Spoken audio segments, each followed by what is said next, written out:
da komai. Na san ado na sa duniya a kansa kawai ya ce maka jarmai. Ka jura kwarzaba da tsina da duka maganar da za a yi ta maimai. Ni ma kansa na sha wuya.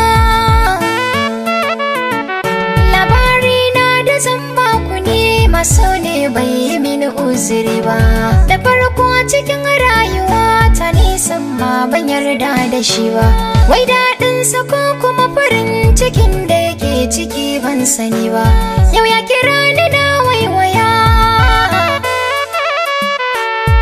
na cikin zamana a gefe ban san menene saurayi ba.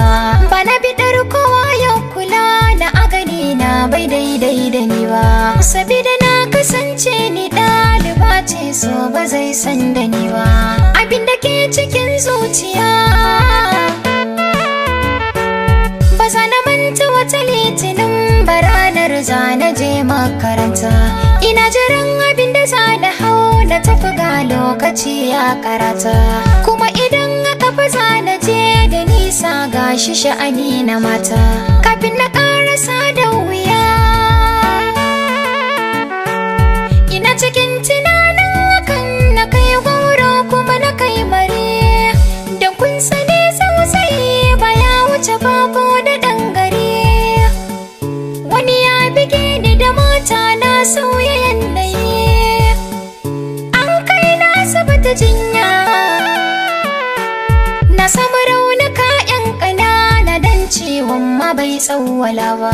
Ko da na tashi na yi tambaya shin waye bige ni wai bai tsaya ba. Amma akwai wani mutum guda da ya yi mini kokari bai gaza ba. Yana ina na mai godiya.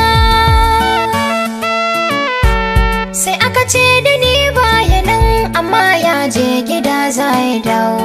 Suna cikin gaya mini hakan sai ya shigo har da saraba ya kawo. Ya kalle ni ya yi murmushi ya ce ya jiki na ce babu ciwo. Likita har da min dariya.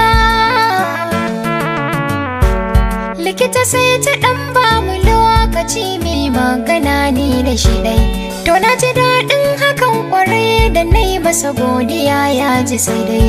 Bai ce min na ofan ba ya zuba ido yana ta kallo na ni dai. Kunya ta sa na ɗan sunkuya.